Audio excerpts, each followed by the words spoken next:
부동산 브리핑입니다. 서울 강남구 도곡동 도곡 3호 아파트 재건축 단지인 레미안 레벤투스가 특별 공급에 이어 1순위 일반 분양에도 청약자가 쏟아졌습니다. 일반 분양 71가구 모집에 청약 통장 28,611개가 몰려 평균 402대 1의 경쟁률을 기록했습니다. 서울 아파트 전셋값이 3.3제곱미터당 평균 2,400만 원을 넘어선 것으로 파악됐습니다. 이는 1년 전인 작년 7월에 비해 176만 원 오른 가격입니다. 전국 미분양 주택수가 다달이 늘면서 경기도 내 안성과 이천시가 미분양 관리 지역으로 지정됐습니다. 안성은 5개월 연속 지정됐고 이번에 이천이 지정되면서 경기도에서 두 곳의 미분양 관리 지역이 2년 만에 나오게 됐습니다.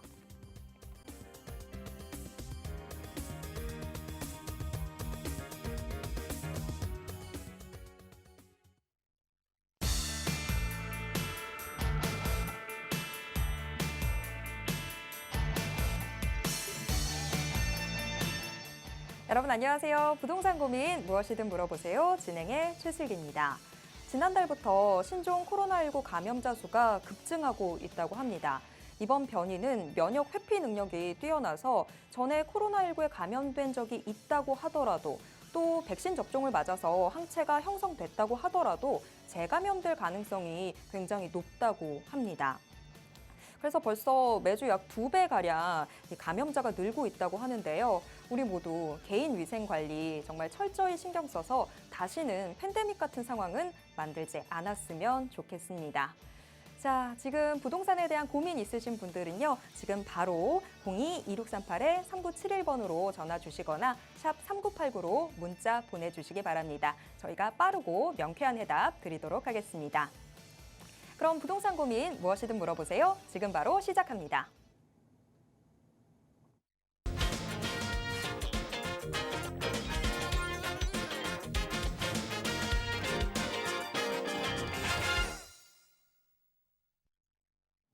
부동산 고민 무엇이든 물어보세요. 여러분들의 부동산 고민 해결해 드릴 분 모셔보도록 하겠습니다. 차동백 부동산 경제연구소 차동백 대표이사님 모시겠습니다. 대표님 어서 오세요. 네, 안녕하세요. 반갑습니다.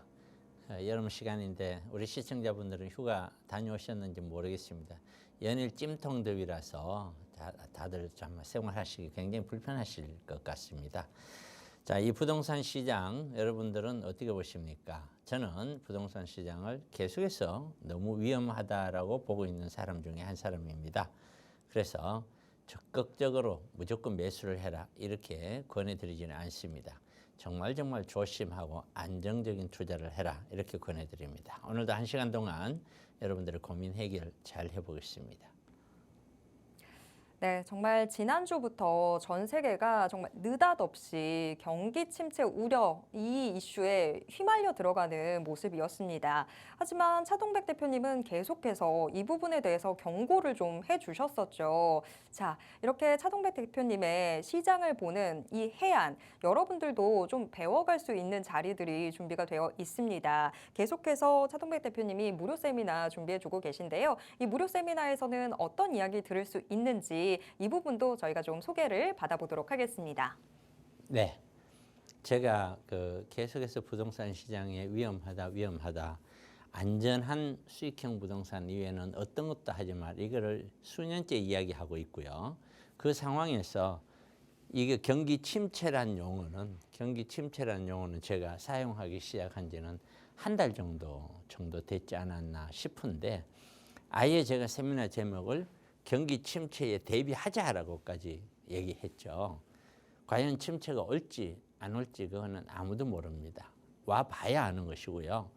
안 와봐야 아는 것입니다. 자, 그러나 제가 느끼기에 여러 가지 징후들, 신호들 다 봤었을 때 저는 굉장히 위험하다. 경기 침체는 필연적으로 올 가능성이 높다. 이렇게 생각을 합니다. 이런 경기 침체를 왜 중요시 여기냐면은 경기가 침체가 되면은 돈이 늘어난다고 하더라도 사람들의 심리가 위축이 되어서 이거는 부동산 시장을 굉장히 악화시키는 요인이 되기 때문에 그렇습니다. 그렇기 때문에 이런 경기 침체가 만약에 오더라도 내 재산은 거기에서 피해를 최소화할 수 있는 상태로 자산을 운영을 해야지 걱정하지 마. 경기 침체 안 와. 오더라도 금방 끝나. 이런 식으로 가볍게 생각하셨다가 정말 이 부동산 자산이 우리 전체 자산의 가장 큰 비중을 차지하고 있는데 한번 잘못 묶이면 이건 뭐 진짜 영원히 어떻게 헤어날 수 없는 그런 현상이 발생되기도 합니다. 그래서 절대 투자는 늘 말씀드린 대로 안전한 투자를 해라. 정말 안전한 투자가 된다. 무리한 투자는 절대 안 된다. 이게 무리한 투자 중에 대표적인 게 뭐냐면 던져놓는 거. 이거 얼마에 사다 놓으면 나중에 어떻게 잘 될 거야. 던져놓는다는 표현을 쓰는 것들 있잖아요. 그런 것들은 지금은 시기가 아니다. 그 다음에 지금은 이미 제가 누누이 말씀드린 대로 아파트 가격이 올랐다 떨어지면 이게 제가 19년도 언제로부터 얘기를 했죠. 이게 이제 지금은 21년을 보면 떨어지면 반드시 올라갑니다. 금방. 그렇지만 21년 가격을 못 미쳐서 대략 내려올 거예요. 내려오더라도 22년 가격을 절대로 뚫지 못하고 다시 올라갑니다. 두 번째 올라갈 때는 첫 번째보다 오히려 더 강해요. 그래서 거의 21년 가격과 거의 맞먹는 수준 가까이까지는 갈 겁니다. 일부는 넘어가기도 할 거예요. 그러나 이거를 뚫고 가기는 않을 겁니다. 여기서 다시 꺾일 겁니다. 이런 이야기를 제가 몇 년째 지금 똑같은 이야기를 하고 있죠. 현재는 거의 21년 가격 고점 부근 언저리 가까이까지 와 있는 상태죠. 자, 이런 상태에서는 지금 상태에서 매수를 하시는 분들은 매수 차익을 만들어내려면 여기보다 훨씬 더 올라야 되고 오른 가격 올랐다고 해서 매수 차익이 생기는 게 아니죠. 올랐었을 때 다른 사람이 이 자리에서 매수를 해줘야 구입을 해줘야 내가 팔고 차익이 생겨나는 것이에요. 그런데 오르기만 오르고 매수할 사람이 매수를 하지 않는다면 이거는 차익이 생겨나질 않죠. 예를 들어서 강남권에 30억 아파트가 35억으로 올랐다. 나중에 올랐다고 가정을 할게요. 오르면은 좋다. 그게 아니고 35억을 누군가가 매수를 해줬었을 때 내가 차익에 대한 5억에 대해서 세금 내고 남죠. 이게. 그런데 이 매수하는 사람은 35억짜리가 40억 갈 거야 해야 매수를 할 거 아니에요. 결국에는.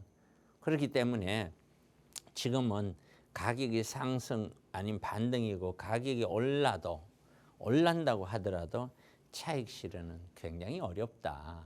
그렇다면 뭐 삐좋은 개살구죠. 의미가 별로 없다. 그래서 오른 가격에는 매도가 현실적으로 되게 어렵다. 현실적으로 누구나 다 알고 있어요. 모든 사람에게 다 물어봐도 100이면 100명이 서울에 있는 아파트 가격이 현실적으로 너무 비싸다. 이거는 계속 이 가격이 유지된다는 거는 이건 생각하기 힘든다. 이게 누구나 다 그렇게 얘기합니다. 그런데도 불구하고 올라간다고 하니까 나도 사야 되나 라고 이야기하는 거거든요. 가슴 한켠에는 전부 다 너무 올랐고 이건 언젠가는 떨어질 텐데 하는 불안감을 갖고 있는 거예요. 누구나 다. 그렇기 때문에 이런 가격이 올라간다고 해서 무조건 다 우리가 차익 실현이 되는 것은 아니다. 그래서 제가 이런 주제를 가지고 왜 그렇게 생각하느냐, 그리고 우리는 어떻게 행동을 해야 되며 여기와 관련된 여러 가지 내용들을 가지고 세미나를 합니다. 경기 침체 미리 대비를 하자. 사실은 미리가 아니라 많이 늦었어요. 제가 봤을 때는 지금 많이 늦었는 편입니다. 서둘러도 뭐 벌써 서둘렀어야 되죠. 그래서 금요일, 토요일 날 오후 1시에 제가 세미나를 하고 7호선입니다. 7호선 논현역입니다. 7호선 논현역 6번 출구에서 네 번째 건물이라서 아마 여러분들에게 좋은 어떤 부동산 지식 정보와 부동산 관련해서 바라보는 눈과 여러분의 자산 전체에 대한 어떤 운영에 굉장히 큰 도움이 되는 그런 세미나다 이렇게 확신을 합니다. 많이들 신청을 하시고 오셔서 좋은 시간 같이 보냈으면 좋겠습니다.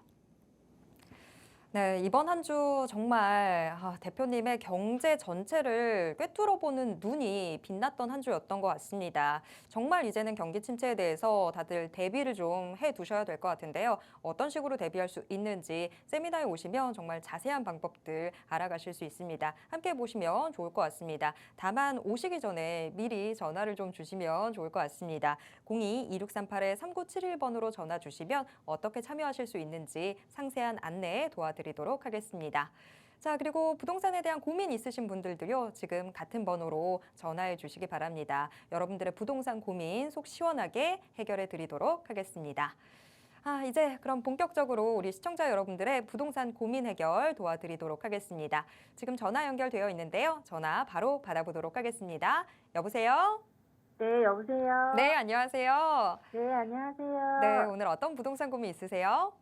네, 지금 제가 송파구 가락동 네, 그 헬리오시티 아파트에 거주를 하고 있는데 네. 지금 이제 금리가 조금씩 내려간다고 그래서요. 그러면 이제 대출이자도 좀 내려갈 것 같아서 네. 이제 이자가 좀 낮아지면 그 대출을 좀 받아서 집을 사면 어떨까 궁금해서 전화드렸어요. 네. 자, 그럼 지금은 전세로 혹시 거주 중이신 걸까요? 네, 지금 전세로 살고 있어요. 네. 자, 지금 뭐 여러 가지 이야기들 나오고 있어서 과연 내가 이걸 매수로 돌려보는 게 어떨까? 이런 식으로 지금 고민을 하고 계신 것 같은데요. 자, 네네. 좋습니다. 송파 헬리오시티 지금 전세 거주 중이신데 매수를 해도 괜찮을지 대표님은 어떻게 보고 계시는지 바로 여쭤보도록 하겠습니다. 네, 안녕하세요. 네, 안녕하세요. 우리가 그렇습니다. 너무나 많은 분들이 좀 착각 아닌 착각을 하는 것 같은데 이 금리에 대해서 일반인들이 잘 이해를 못하는 것 같아요. 우리가 통상적으로 금리가 내려오면은 주택담보대출 금리가 같이 내려오니 네. 이 저렴한 이자를 가지고 나는 활용할 수 있지 않겠느냐 이렇게 설명을 하는데 네. 대출이 일반적으로 높다가 지금처럼 이제 금리가 굉장히 높죠. 그러다가 금리가 네. 조금 내려오면은 주택담보대출 금리도 같이 따라서 내려오는 건 맞아요. 기본적으로. 그러나 그렇게 생각하지 말아야 될 분야가 있는데 우리가 IMF 때도 그랬고 또 그 리먼 사태도 그렇고 금융위기도 그렇고 경기가 침체가 되어야 금리는 내려오는 거예요. 경기가 침체되지 않고 경기가 활성화되어 있는 상태에서는 물가가 떨어지지 않기 때문에 금리는 내려오지 않아요. 그리고 경기 침체가 되어서 금리가 내려오는 것이 일반적인 상황인데 이 상황에 이자가 기본적인 어떤 그 금리가 내려왔다고 하더라도 금융기관에서 운용하는 금리는 달라요. 무슨 말이냐? 경기가 침체가 되게 되면은 금융기관에서는 이 주택담보대출 및 기타 대출로 나갔던 분야가 한마디로 얘기해서 금융기관은 채권자가 되고 대출을 받은 사람은 채무자가 되는데 이 채무자들이 이 원금을 갚을 수 있는 능력이 점점 사라져요. 이게 경기가 침체가 되면은. 그러면은 금융기관에서는 금융기관 자체가 제대로 받아야 될 돈을 제대로 못 받기 때문에 부실화될 확률이 굉장히 커져요. 그러면 금융의 부실화가 점점 커질 것이 예상되기 때문에 금융기관에서는 반드시 금리를 무조건 내리는 것이 아니고 안전한 상태에서의 금리만 유지하려고 해요. 그 말이 무슨 뜻이냐면은 금리가 내려오게 되면은 경기가 같이 나빠지면서 내려오게 되면은 금융기관에서는 주택담보대출 금리를 오히려 올린다는 뜻이에요. 그게 그래서 기존에 내가 이자를 3% 받고 있는데 이제는 2% 가겠구나, 1% 가겠구나 절대 그렇게 생각하시면 안 돼요. 여기 돼요. 만기가 되면은 금융기관에서는 무조건 연장을 안 해주려고 해요. 무조건 돈을 갚으라고 할 거예요. 연끌들도 다 마찬가지고요. 근데 갚을 돈이 없죠. 그러면 네. 협의를 해서 최대한 사정을 해서 20%, 30%, 20%, 30%도 다 못 갚죠. 그럴 때는 네. 어떻게 돼요? 빌려서라도 그걸 갚게 돼 있어요. 거긴 빌리는데 이자 들어가죠. 네. 아무래도 그게 그 상태에서 그게 갚아져도 만기 연장을 할 때는 금융기관은 대출 이자를 더 올려요. 금리를. 그게. 아. 그렇기 때문에 이중고가 따라오게 돼 있어요. 제가 네. IMF 때는 우리 경제 성장률이 11%, 12% 굉장히 높은 고도 성장을 이룰 때인데 네. 그때 당시에 우리 사회는 기업 어떤 법인 대출이 이자가 약 한 12%에서 13%, 14%요 정도였었고 네. 개인 대출은 오히려 그거보다 조금 더 낮았나요? 이런 상태였었어요. 그랬는데 네. 이 법인 대출은 IMF가 되고 나서 그때 제가 30대인데 얼마 이자를 냈냐면 25% 이자를 냈어요. 거의 2배를 냈죠. 이자를.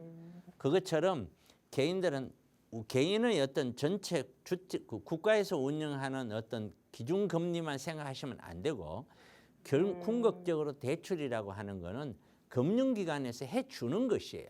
금융기관에서. 그런데 금융기관이 국가에서 기준금리가 낮다고 해서 무조건 낮은 금액 갖고 낮게 대출해 주는 게 아니에요. 왜? 아. 받아들일 수 있고 다시 회수할 수 있는 가능성을 보고 대출을 해주기 때문에 네. 경기가 침체가 되면 회수할 수 있는 가능성이 점점 낮아져서 오히려 더 금리는 높아져요. 그런 걸 기억하실지 모르겠는데 우리가 네. 08년도 금융위기 미국의 서브프라임 모기지론이 사태가 발생이 되었었을 때 네. 그때 우리가 프라임 모기지가 있고 서브프라임 네. 모기지가 있는데 프라임 모기지는 뭐냐면은 신용 등급이 우수하고 직업도 좋고 하는 사람들에게는 주택담보대출을 해주더라도 금리가 낮아요. 그런데 네. 서브프라임은 그거보다는 조금 더 불안한 사람들이죠.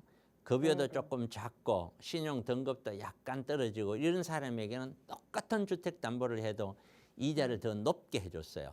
그렇게 아. 적용이 되는 것이 금융기관이에요.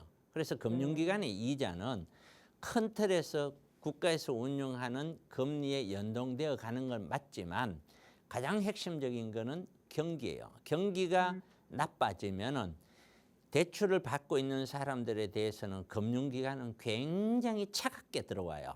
굉장히 차가워. 왜냐하면은 잘못해서 이분들한테 원금을 회수 못하면 이자 백날 받아도 소용없기 때문이죠. 그렇기 때문에 지금 생각하시는 것처럼 금리가 인하게 되면 무조건 이자가 다 낮아져서 너도 나도 돈 빌리기 너무나 좋을 것이야 하는 생각은 절대 가지면 안 돼요. 그렇게 아. 되지가 않아요. 그 자체가. 그리고 가장 중요한 거는 우리가 금리를 왜 내리느냐라는 거예요. 금리를 내린다는 거는 경기가 식어가야 금리를 내리는 거예요. 그래서 그 타임을 잡기가 너무 어려운데 경기가 식기도 전에 금리를 내리면은 계속해서 인플레이션이 너무 심해져서 경제가 문제가 되고 경기가 식었는데도 불구하고 아직까지는 안 식었다고 판단해서 금리를 내리지 않으면은 급격히 경기가 식어서 더 위험하고 그래서 금리를 책정을 하고 금리 정책을 쓴다는 거는 정말 어렵고 미국 같은 나라도 조금 이따 제가 후미에 다 알려드리겠습니다만은 미국 같은 나라도 이러한 금리 정책을 2000년대 들어와서 세 번을 썼지만 고금리 정책을 썼지만은 그것이 쟤네들이 미국에서 원하는 대로 경기가 서서히 안정을 취하면서 금리가 서서히 내려가는 어떤 연착륙 상태를 꿈꾸고 있지만 단 한 번도 그렇게 된 적이 없다. 전부 다 경기 침체와 더불어서 금리가 폭락을 했다. 그리고 폭등을 하고 그러한 현상들이 있는 것이 경제예요. 그래서 지금은 어떤 형태든지 간에 대출을 받아서 어떤 부동산을 사겠다는 생각은 저는 무조건 반대고요.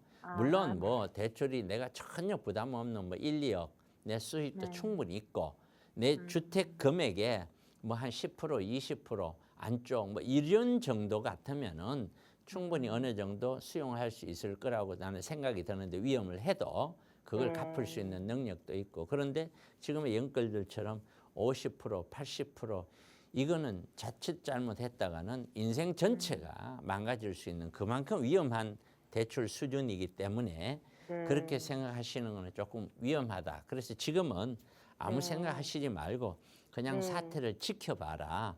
충분히 네. 지켜보고 나면은 제가 왜 오늘 이런 이야기를 했는지 알게 되는 날이 올 것이고 그때 가서 네. 천천히 판단해도 늦지 않으니까 지금 미리 네. 조급하게 생각하지 마라. 시장 상황 자체는 굉장히 무주택자들은 굉장히 조급함을 만드는 상황이에요. 네. 하지만 네. 그걸 가지고 생각을 계속해서 집착하다 보면은 그 수렁텅이에 빠지는 사람들은 지금 그런 사람들만 수렁텅이에 빠져요. 이미 기존의 주택을 갖고 있는 사람들 20억, 25억, 30억 갖고 있는 사람은 영끌들이 투자를 해줘서 이 집들이 다 밀어 올리는 거예요. 지금. 그 사람들 스스로 밀어 올리는 게 하나도 없어요. 아, 갭 투자로 인해서 밀어 올리는 것도 하나도 없어요. 전부 영끌들 투자로 인해서 밑에서 사주니까 연쇄 반응을 일으켜서 올라가는 거기 때문에 만약에 영끌들이 투자를 안 해주면 주택 가격은 절대 지금 오르지 못해요. 아예. 그만큼 위험한 시기다. 그러니까 지금은 그런 거는 너무 미리 생각해서 하시지 마라. 이렇게 네. 정리를 해드릴게요. 네. 네, 고맙습니다. 알겠습니다. 네. 네. 네, 송파구 가락동의 송파 헬리오시티 전세로 거주 중이신 우리 시청자분이셨는데요. 뭐 연내 금리 인하가 가시화된다고 하니까 지금 매수해야 될 시점 아닌가라고 고민을 하셨던 것 같은데, 자, 지금 답변이 나왔습니다. 기준금리가 인하된다고 해서 내 대출이자까지도 다 낮아지는 건 아니다. 조금 더 이 사태 추이를 지켜보시는 게 좋겠다라고 답변 드렸습니다. 이 부분 잘 참고해 보시길 바라겠습니다. 자, 계속해서 다음 시청자분의 고민 해결 도와드리도록 하겠습니다. 이번에는 문자 사연 확인해 보도록 하겠습니다. 자, 전화번호 뒷자리 2097 쓰시는 우리 시청자분이 사연 보내주셨는데요. 미사역 호반 서밋 128제곱미터 거주 중이시래요. 매도 여부 지금 질문을 해주셨는데요. 서울은 계속해서 뭐 지금 전세금도 계속 올라가고 있다 뭐 이런 얘기들 나오는데 하남시는 좀 그렇지 않다라는 얘기를 저도 좀 들었습니다. 그래서 매도에 대해서 지금 고민을 하고 계시는 상황인 것 같은데, 자, 하남시 미사역 호반 서밋 매도 여부 이 부분은 지금 대표님 어떻게 보시는지 바로 여쭤보도록 하겠습니다. 네. 이것도 역시 모든 분들이 그럴 거예요. 방송을 보시는 분이나 또는 제 유튜브를 보시는 분들이 왜 이 사람은 맨날 사지 말라는 얘기만 해. 이런 얘기를 할 거예요. 이 사람은 무조건 사지 말라고 해. 이런 얘기를 할 텐데 저도 2012년경부터 시작을 해서 17년 사이에는 무조건 사라고 얘기했습니다. 무조건 사라고 그랬어요. 아무거나 사라고 얘기했어요. 2012년부터 17년 사이에. 그때 방송 자료들이나 그때 자료들을 여러분들 한번 찾아보십시오. 제가 얼마나 많이 물건을 구입해라라고 얘기했는지 아시게 될 겁니다. 그러나 그 뒤로 지나면서 부동산 가격이 너무 올랐다 싶을 때는 이건 차익 실현이 쉽지 않거든요. 물론 개중에는 어떤 사람은 차익 실현을 만드는 분들도 있겠죠. 완벽하게 뭐 없다고는 얘기는 못할 거예요. 그러나 대다수의 분들은 어렵다라고 생각하기 때문에 제가 구입하지 말라라고 하는 거고 안전자산을 운영하라 이렇게 얘기하는 것인데, 자, 미사역을 보면은 미사역이 호반이에요. 호반 37평이에요. 이 호반 37평이 최고 꼭지점일 때는 거의 15억을 갔었어요. 이게 15억을 가던 것이 출렁하고 주저앉을 때 얼마까지 졌냐? 10억 가까이 주저앉았어요. 이렇게 거의 한 30% 주저앉았죠. 그러더니 다시 이제 반등을 했어요. 반등. 지금 얼마냐? 거의 한 12억. 호가들은 13억. 이렇게까지 올라온 거예요. 자, 그런데 우리가 부동산 시장을 한번 봐보세요. 부동산 시장이 항상 우리가 보면 이 중심지가 있으면은 이 중심지 가격이 오를 때는 중심지부터 끌어올려요. 그러면 그게 퍼져나가죠. 퍼져나가서 자, 서울에서 전부 다가 상승 곡선을 다 되면은 그게 다 되면이 아니고 먼저 이루어지면 따라서 경기도까지도 조금씩 영향을 미치죠. 그러면 지금 서울의 강남권은 거의 21년도 최고점 가격 가까이까지 근접을 했어요. 이게. 그러면은 그 상태인데 하남 쪽은 여기 하남이죠. 하남 쪽을 보시면은 21년도 가격은 아니죠. 거의 19년, 20년 가격 수준대까지 회복을 시켜놨어요. 자, 그러면 하남이 예를 들어서 21년도 가격까지 올라갔다 칩시다. 15억. 그러면은 이 서울 중심에 있는 강남은요, 21년도 가격을 더 넘어서겠죠. 그 다음에 반대로 가격이 떨어질 때는 이 강남이라든가 제가 등기부를 띄보면 느낄 수 있는 게 서울의 강남권을 중심으로 한 아파트들, 고가 아파트들에는 이 소유주들이 유독 연세 드신 분들이 많습니다. 옛날부터 강남 우리 외친 지 세월이 얼마입니까? 그죠? 1960년 후반 70년대부터 강남 시대가 시작을 해서 지금까지 따지면 무려 해수로 따지면 60년, 50년인가요? 거의 60년 정도를 강남 얘기를 해왔잖아요. 그러니까 강남에 어떻게 하든지 강남에 들어가겠다고 옛날 분들도 노력을 많이 했지 않겠어요? 그래서 그분들 중에는 돈을 좀 가졌던 분들이 강남에 사신 분들은 강남에 팔고 다른 데 간 사람들은 많지 않아요. 그대로 눌러있죠. 계속해서 그런 현상이 있다 보니 고가 아파트일수록 오랫동안 머물고 있는 분들이 훨씬 많고 연세 드신 분들이 더 많은 것 같아요. 자, 그 이야기는 강남권에 있는 아파트들은 지금 금방 떨어지고 금방 오른다 그렇게 바라보기보다는 세월을 두고서 꾸준하게 낙폭을 확대할 가능성이 높다. 왜냐하면 강남 가격은 이미 높은데 지금 소유자분들은 지금하고는 비교가 안 될 20년, 30년 전에 매수를 해서 살고 계시는 분들이에요. 그분들 중에 상당히 많은 분들이 지금 70대예요. 70대. 근데 통상적으로 70대인 분들을 가정을 해보십시오. 어느 정도 세월이 지나면은 팔지 않으면 안 되는 시기가 오죠. 그 시기가 지금 계속 도래하고 있는 거예요. 조금씩. 그렇게 도래를 했었을 때는 가장 고가 아파트에 가장 부자들이 많이 사는 아파트 중심으로 가격이 붕괴가 될 가능성이 굉장히 높다 이렇게 저는 보는 거예요. 물론 대봐야 알겠지만 그런 측면으로 지금 시장을 바라본다면 지금 강남권이 30억대 아파트들이 35억 모조리다 35억 이상일 올라가면은 여기 있는 하남도 다시 15억대까지 갈 거라고 봐요. 그렇게 된다면은 강남은 전부 15억, 35억, 강남 주변은 전부 20억에서 30억, 강북은 모조리 다 18억에서 20억. 이 상황이 되어져야 그런 상황이 오는 거예요. 지금 영끌들이 성공하기 위해서는 이 수준이 돼야 되고 강북에 있는 20평대 아파트도 13억, 14억대까지 밀고 가야 영끌들이 투자가 하는 성공할 수가 있어요. 과연 이런 상황으로 가냐 올까? 그러면 이 상황에서 누가 사줄까? 강북 주변도 아니면 강북도 아니면 강남도 계속해서 사줄 수 있는 사람이 누굴까? 저는 아무리 생각해도 아무도 없다예요. 그렇기 때문에 이런 정도까지 가기는 지금은 무리다라고 저는 생각을 하는 것이죠. 그러다 보니 다시 하남권으로 돌아오면은 하남의 중대형 시대가 지금 요즘 똘똘한 한차를 그래서 중대형을 선호를 하잖아요. 이게 그런데 과거에는 이렇게 됐어요. 제가 1990년대 우리 1기 신도시 분당, 일산, 중동, 평촌 3번 그때 나올 때만 하더라도 신도시의 대형 평수가 사람들이 훨씬 더 많이 선호를 했어요. 훨씬 더 많이 선호를 했죠. 대형 평수가. 그렇게 많이 선호를 하다가 그다음에 2000년대 들어오고 하면서 서서히 세분화가 돼서 가족이 많이 세분화가 됐죠. 1, 2인 가구도 많이 늘어가면서 집들이 큰 집은 의미가 없다. 그때 제1기 신도시 생겨날 때만 하더라도 50평대 아파트 한 채 값이 25평 아파트 4채 또는 5채 값하고 맞먹었어요. 그때 당시에. 그런데 이것이 사라지게 되죠.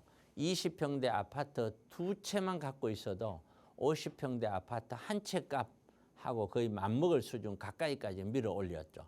또 지역에 따라서는 오히려 20평대 2개가 갖고 있으면 50평대보다 더 비싸죠. 그렇게까지 왔다가 여러 가지 어떤 세금 문제 이런 문제들로 인하여 국가가 만들어 놓는 세금 문제로 인해서 분위기가 중대형 평수 똘똘한 한 채로 다시 바뀌었죠. 그러나 이거는 시대 흐름이 이래서 되는 게 아니고 세금으로 인해서 이렇게 된 거죠. 시대 흐름은 이미 1, 2인 가구가 이미 60에서 65%를 넘어가고 있는 상황이에요. 이 상황에서 영원히 대형이 이렇게 자리를 차지하고 있을 거라 저는 그렇게 생각하고 있지 않습니다. 그렇기 때문에 지금은 시대 여건상 세금 문제가 가장 크기 때문에 중대형 위주로 세상이 되지만 이 세금 문제가 자연스럽게 세월이 지나면 해결되지 않겠어요? 그러면 똘똘한 한 채의 의미가 사라지겠죠. 그렇게 되면은 덜 똘똘한 여러 채가 다시 시대로 올 거라고 저는 다시 생각을 합니다. 그렇게 보면은 지금 10억 미사에 있는 호반섬이 15억 가다가 10억 가다가 12억 가는데 지금 이 12억 정도 수준이면은 아마 이거를 그대로 갖고 가는 거는 큰 의미가 없고 좀 반등을 했으니까 투자로 본다면은 지금 좀 매도를 했으면 좋겠다. 새로 살려는 사람이 있다면은 이거는 전체 흐름을 보고 사야지. 요 물건 하나만 보고 어이 서울 강남도 21년 가격 가까이 갔으니까 얘도 12억인데 얘도 15억 가까이 또 갈 거야. 이렇게 생각하는 건 좀 무리다. 그렇게 설명을 드리면 될 것 같습니다. 네, 지금 부동산 시장 막연히 낙관적으로 바라보기는 좀 어려운 상황이죠. 지금 드렸던 답변 내용들 잘 참고해 보셔서 투자 계획 잘 꾸려 보시길 바라겠습니다. 자, 계속해서 다음 시청자분 만나보도록 하겠습니다. 역시나 또 문자로 사연 들어와 있는데요. 전화번호 뒷자리 1887 쓰시는 우리 시청자분이십니다. 여유자금 3억 원으로 삼각지역 인근에 소형 오피스텔 투자를 계획 중이시래요. 현재 수익률이 4%인데 용산 일대 수익형 부동산 투자 괜찮을까요? 라고 문자 지금 보내주셨습니다. 자, 여유자금 3억 원, 삼각지역 인근의 오피스텔 투자 여부. 대표님은 지금 어떻게 보시는지 바로 여쭤보도록 하겠습니다. 네, 수익형 부동산을 바라볼 때 또는 차익형 부동산을 바라볼 때 어떤 식으로 바라보느냐의 관점의 차이인 것 같아요. 저는 차익형 부동산의 조건은 누가 몰래도 뭐 수익형도 마찬가지입니다만 어떤 차익, 이게 차익에 대한 기대감이 가장 큰 거, 그것을 중심으로 바라보고 그 다음에 지역을 바라봐요. 지역. 누가 차익이 가장 크냐, 그것이 1번, 두 번째는 지역.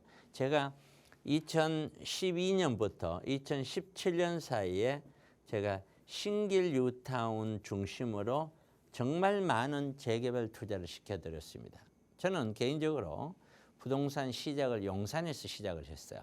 그럼에도 불구하고 신길 뉴타운에 투자를 많이 시켜드렸는데 이때 투자하신 분들은 거의 평가가 나와 있는 물건을 구입을 했고 평가 기준으로 프리미엄이 1,000만 원에서 5천만 원 수준에 제가 다 사드렸어요.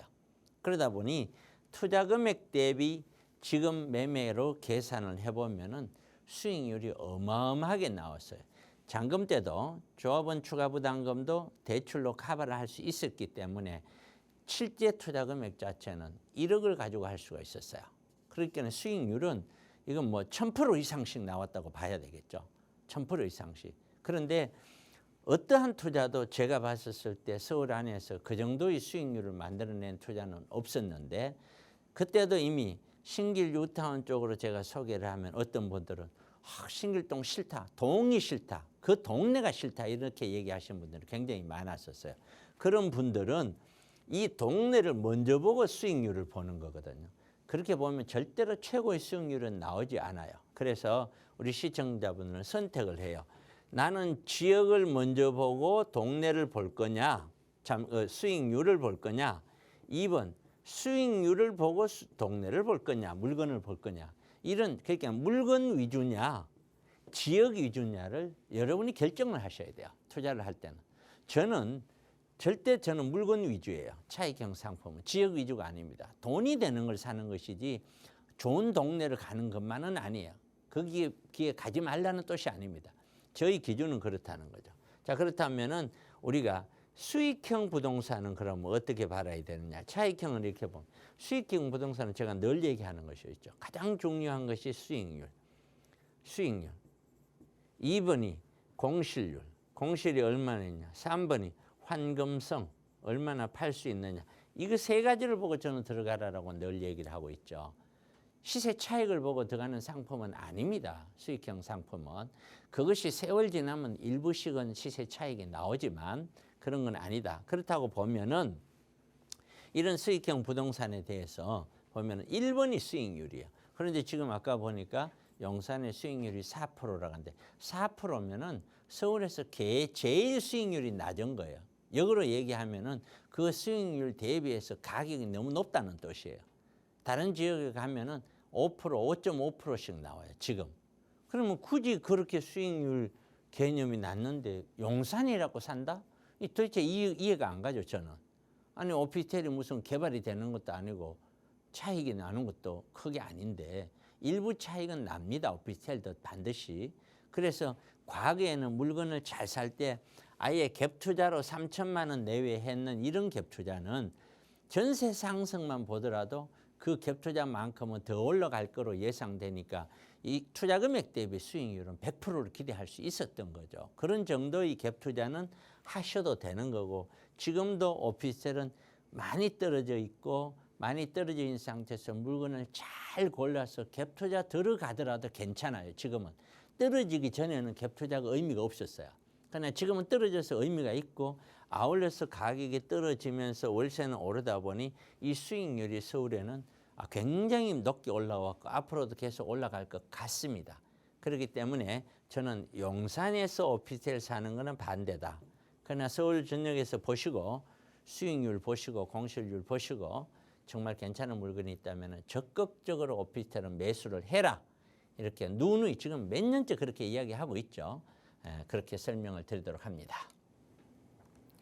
네, 수익형 부동산이라면 일단 무조건 수익률부터 따져보셔야 될 텐데요. 지금 우리 시청자분이 고민하고 계신 이 부동산은 수익률이 그렇게 우수한 곳은 아닌 것 같습니다. 수익률부터 먼저 따져보시면서 다시 한번 투자 계획 세워보시면 좋을 것 같습니다.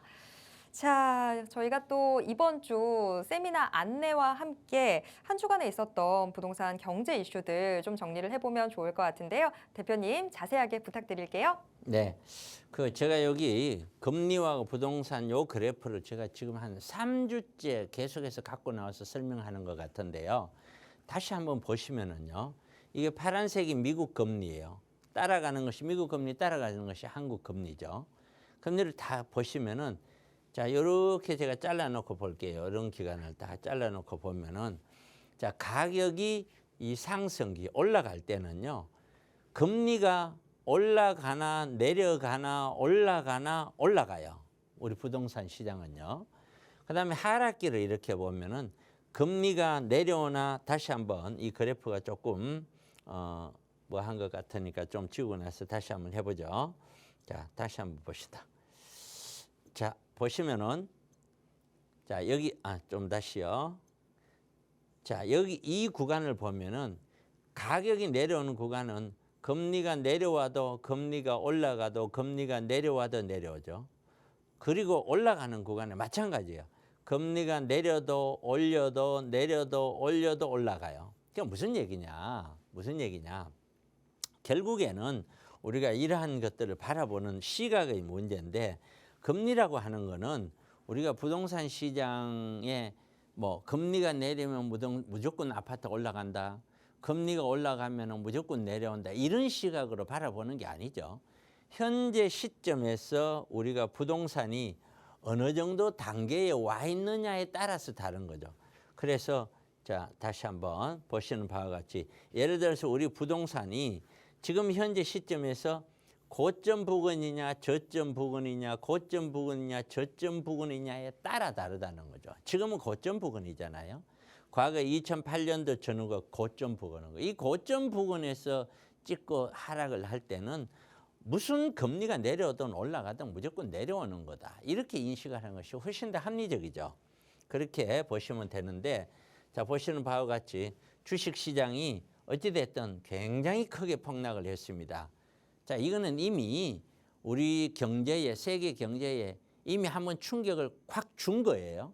그리고 이 폭락이 뭐 일시적인 거다. 이렇게까지 폭락할 일 아니다. 그다음에 뭐 시장은 괜찮은데 뭐 이거는 잘못 해석을 한 거다. 얼마든지 그렇게 설명할 수가 있어요. 그런데 여러분 가만히 생각을 해보세요. 왜 폭락했는지를 한번 보십시오. 우리 사람 몸에는, 우리 사람이라고 하는 거는 여기 사람이 있어요. 이렇게. 사람을 지탱하는 가장 핵심적인 요소가 뭐냐? 피예요. 피. 그럼 주식시장 또는 세계의 우리 경제를 지탱하는 피는 뭐냐? 그게 돈이에요. 이게. 근데 이 돈이 사람 몸에서 피가 빠져나가듯이 이 사람 이게 경제에서 돈이 빠져나갔단 말이에요. 돈이. 그럼 왜 빠져나갔느냐? 이 돈을 천문학적인 상상도 할 수 없을 만큼 거대한 돈들이 이 세계의 주식시장이나 이런 투자 상품으로 투자가 돼서 움직이잖아요. 이게. 그러면은 그 사람들도 수익률을 내려고 할 텐데 그 사람들은 이미 경제가 언제든지 무너질 수 있다라는 걸 이미 알고 있는 거죠. 이미 알고 있는 상태에서도 가격은 계속해서 안 떨어지고 있으니까 조금씩 먹을 수 있으니까 수익을 낼 수 있으니까 계속 시장에 접근해 있다가 조금이라도 자기 기준으로 생각했을 때 경제가 위험하다는 신호가 조금만 뭔가 튀어나오면은 그때는 무조건 나는 돈을 빼겠다 하고 미리 준비를 하고 있었던 거예요. 준비를 하지 않고 갑자기 그렇게 하루아침에 될 수는 없는 거거든. 엄청난 돈, 우리가 상상할 수도 없는 많은 돈들이 그렇게 준비를 하고 있단 말이에요. 내 몸에서 빠져나갈 준비, 그 준비를 하고 있었던 거예요.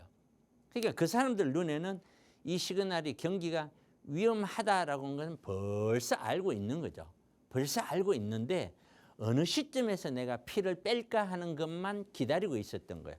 그래서 주식시장이 하루아침에 폭락을 하는데 그다음에는 부동산 시장도 이 주식시장에 연계해서 약 6개월 후행 지표라고 그래요. 부동산이. 물론 요즘은 좀 더 빨라졌다는 경향이 있습니다. 그럼 지금 주식시장이 이렇게 출렁된다는 것은 향후 4개월에서 6개월 사이에 부동산 시장이 굉장히 크게 출렁될 확률이 굉장히 높아졌다.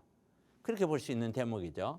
그러면 지금 상황이 정말 엄청난 경제 침체의 시작이냐? 자, 여기에 대해서는 보시죠. 코로나19 당시에 실업률이 41% 폭등했는데 4%까지 하향적 돈을 풀었어요. 엄청난 돈을 풀어서 경기 회생을 했어요. 그래서 물가가 폭등되고 주식도 폭등했어요. 그러면은 지금 풀려 있는 돈들, 자, 현재의 금리는 너무 높은 수준이다. 금융위기 때와는 세계 경제라든가 정치 모든 것이 다르다는 거예요. 지금 다르다는 거예요. 옛날하고는 다르다는 거예요. 이 다른 어떤 현상들을 과연 우리가 어떻게 바라볼 거냐, 이런 내용이죠. 자, 그러면 다시 한번 보면은 이번에는 주식 그래프를 갖고 왔는데 우리가 이만큼 엄청나게 많은 돈들을 풀었어요. 이렇게 많은 돈을 풀었단 말이죠. 이 돈을 푸는데 이게 전부 빚이에요. 빚인데 이 빚을 풀어서 사람으로 따지면 다 죽어가는 사람을 회생을 시켜놓은 거예요. 회생. 우선 살려놓은 거죠. 그래서 네가 일을 열심히 해서 돈을 벌어서 이 빚을 갚아야 돼. 이런 상황이 코로나 때 다 죽어가는 사람을 회생을 시켜놓은 거죠. 사람만 살려놓은 것이지 빚이 갚아진 건 아니죠. 그런 상태에서 돈을 조금씩 이제 벌어서 저축해서 이렇게 가면 언젠가는 빚을 갚을 수 있겠구나 하고 조금 정도 갚을 수 있을 똥 말똥한데 다시 자빠졌어요. 지금 그런 모습이에요. 세계 경제가. 그럼 이 많은 빚을 우리나라만 있는 게 아니라 전 세계에 있는 빚을 어떻게 감당을 합니까? 경제가. 이걸 감당하는 방법은 우리 개인도 부채를 감당이 안 되면 어떻게 해요? 파산해야죠. 파산하면 감당이 돼요. 어떤 형태로도. 그러니까 세계 경제가 침체에 가면서 파산할 사람들, 파산할 나라들, 파산할 건 파산하는 충격을 지나야 된다는 뜻이죠. 그래서 주식시장도 이렇게 보면 우리가 여기가 출렁하고 이렇게 하면서 21년도예요. 이게 21년도 고점을 찍죠. 아파트도 그렇게 찍잖아요. 그러면서 22년도에 출렁 내려오죠. 우리 아파트 내려왔죠. 그래서 23년도 살짝 반등을 했다가 내려가지고 우리 아파트도 그랬죠. 그러다가 다시 주식 올라가니까 우리 아파트 또 똑같잖아요. 진폭은 달라도 모양 자체는 아파트 모양새하고 많이 흡사하죠. 그래서 우리는 이런 주식시장도 부동산 시장과 연계해서 참고로 볼 필요가 있다. 그래서 하나 더 제가 갖고 온 거는 이렇게 된다는 뜻은 아니에요. 한번 봤어요. 제가 너무 내 스스로가 불안하니까. 미국의 대공황 1930년대예요. 1930년대 대공황이 왔었을 때 그래프를 이렇게 한번 봤어요. 봤더니 최대 폭락하고 주식시장이 최저점까지 가는 데는 조정하는 데 3년이 걸리더라고요. 그리고 다른 어떤 금융위기 때나 리먼 사태 때나 이런 걸 봤더니 뭐 주로 보니까 뭐 2, 3년 또는 5년이 걸리기도 하고 10년이 걸리기도 하고 그래요. 그러면은 제가 생각했을 때 지금은 이러한 충격이 만약에 스타트로 본다면은 이걸 회복될 때까지는 1년 만에는 저는 안 될 거라고 보는 거죠. 충분히 금융위기 때보다 더 심한 경제 위기가 올 확률이 높다. 그렇게 보면 적어도 3년에서 4년 이상 가까이 갈 확률이 높다. 그렇게 본다면은 우리 부동산 시장도 굉장히 위험하다 지금. 그래서 보면은 제가 조금 전에도 나타난 듯이 이러한 어떤 첨단 산업이 생산성이 저하됐어요. 돈은 풀었는데. 그다음에 세계 질서가 양분화가 됐어요. 금융위기 때에 비해서 세계가 나눠졌죠. 그리고 전쟁이 확대가 되고 있어요. 전쟁이라고는 엄청난 물자를 국력을 그 갖다 내버리는 거죠. 폭탄 한 발에 돈이 얼마입니까? 그 계속 갖다 버리는 거예요. 그 갖다 버리고 있죠. 그다음에 이상 기후가 나와서 상상할 수 없는 피해들이 세계 곳곳에 나면은 그것 또한 비용으로 나갈 수밖에 없죠. 국가가. 그다음에 엔캐리 트레이드라고 그래서 아주 달러가 엔화죠. 엔화가 굉장히 저렴하니까 이 엔화를 가지고 빌려가지고 세계 곳곳에 투자를 했는데 일본에서 이제 경기가 조금 살아나는 듯하고 이러니까 일본 금리를 좀 올려야죠. 올린다고 얘기하니까 이거 갚아야 되잖아요. 다시 저거 팔아서. 그 현상도 같이 짬뽕이 돼 있는 거죠. 그러니까 얼른 놀라서 일본 중앙은행장이 나 금리 안 올릴게. 바로 그냥 내죠. 세계 시장이 막 출렁하니까요. 그러면 언제까지나 금리를 안 올릴까요? 계속해서 있을까요? 그럼 일본은? 그런 문제들. 이 문제들이 다 보면은 결국에는 우리는 해석할 수 있는 게 뭐냐면은 어떤 정책을 쓰더라도 이러한 정책 하나 가지고 정상화 된다는 것은 어렵다. 충분히 고통의 시간이 지나야 된다. 우리 코로나 때 고통의 시간은 그거는 갑자기 불어닥친 불의의 어떤 사태였었고 그때 차라리 모든 고통이 몇 년 동안 지금까지 이어져 버렸으면은 차라리 바닥을 먼저 찍고 올라갈 수가 있었는데 그거를 금방 돈을 풀어갖고 코로나를 살려놨단 말이죠. 회생을. 살려놨지만 그것이 그냥 회생만 시킨 것이지 그 빚을 다 갚을 수 있는 상황은 아니거든요. 그러니까 어떻게 되겠어요? 빚을 갚아야 되는데 못 갚고 다시 꼬꾸라지는 거죠. 우리나라의 지금 자영업자의 파산 비율, 자영업자가 문을 닫는 비율이 무려 코로나 때보다 더 많아요. 중국은 이미 집에 대한 공실률이 25% 이상이 나오고 있고요. 뭐 전 세계가 지금 좋은 데가 한 군데도 없죠. 전 세계 유럽도 안 좋죠. 중국도 안 좋고 러시아도 안 좋고 일본도 안 좋고 다 안 좋죠. 금융위기 때 10년 전, 10몇 년 전만 하더라도 미국만 빼고 다 괜찮았죠. 이러한 상황이 지금 현재 우리가 처해져 있는 상황이다. 그러면은 제가 개인적으로 보더라도 어떻게 해요? 향후 부동산 시장 정말 가장 겁나는 게 내년이 겁나죠. 이제 내년이 겁이 나요. 제가 늘 얘기했더니만 1년이 그래요. 1년. 향후 1년이 핵심이라고 그랬잖아요. 그래서 안정적인 투자를 해야 되고 우리는 노후 대비 안정적인 어떤 수입이 필요해서 반드시 세미나 참가를 하시면 좋겠다. 이런 말씀을 드리도록 합니다. 네, 지금 시장에 대비할 수 있는 모든 지혜 세미나에 오시면 받아가실 수 있습니다. 매주 금요일, 토요일 오후 1시에 세미나 진행되는데요. 세미나 참여 원하시는 분들 지금 바로 02-2638-3971번으로 전화 주시기 바랍니다. 어떻게 세미나 참여하실 수 있는지 상세한 안내 도와드리도록 하겠습니다. 자, 오늘 방송은 저희가 이쯤에서 정리를 해봐야 될 것 같은데요. 저희가 방송을 통해서 제공해드리는 정보들은 투자 판단에 대한 조언일 뿐이라는 점 꼭 기억해 주시길 바랍니다. 계속해서 편안한 오후 시간 보내시길 바라고요. 저는 내일 오후 1시에 다시 돌아오도록 하겠습니다. 함께해 주신 모든 분들 고맙습니다. 감사합니다.